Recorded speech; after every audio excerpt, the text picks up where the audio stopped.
That's why News at 5. News at 5। Bihar चुनाव 2 फेजों में होंगे। 6 और 11 नवंबर को वोटिंग, नतीजे 14 नवंबर को। चुनावी प्रक्रिया 40 दिन चलेगी। मुख्य चुनाव आयुक्त ज्ञानेश कुमार ने प्रेस कॉन्फ्रेंस में कहा कि बिहार के चुनाव के लिए एसआईआर के तहत वोटिंग लिस्ट अपडेट की गई है। जो नाम छूट गए हैं वे नॉमिनेशन से 10 दिन पहले तक जुड़वाए जा सकते हैं। ऐसे वोटर्स को नए वोटर्स कार्ड मिलेंगे।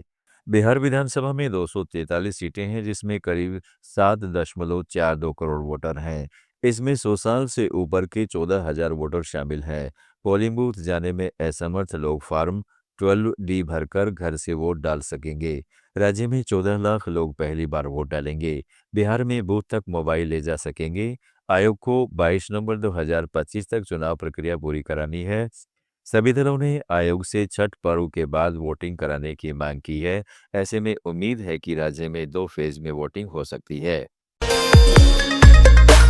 सुप्रीम कोर्ट में एक वकील ने सीजेआई बीआर गवई पर हमला करने की कोशिश की। यह घटना उस समय हुई जब सीजेआई की बेंच एक मामले की सुनवाई कर रही थी।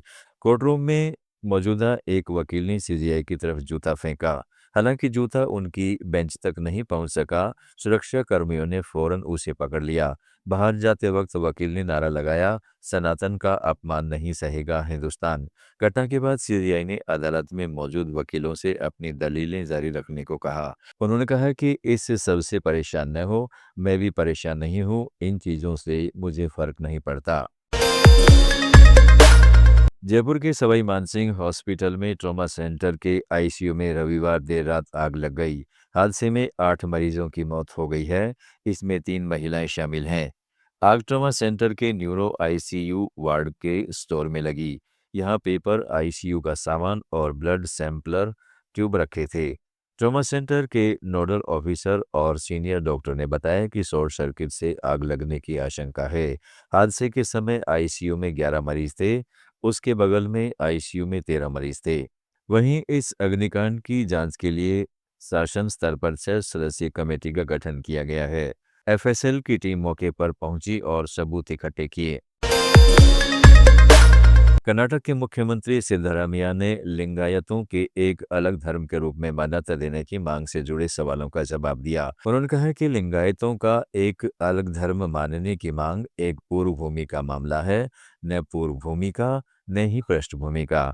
कुछ एकांत प्रिय स्वामी जी इस बारे में बात करते हैं। जब मंत्री शिवराज थंगड़गी ने उन्हें बताया कि पत्रकार इस मुद्दे पर उनकी राय जानना चाहते हैं, तो मुख्यमंत्री सिद्धरामैया ने तीखी प्रतिक्रिया दी।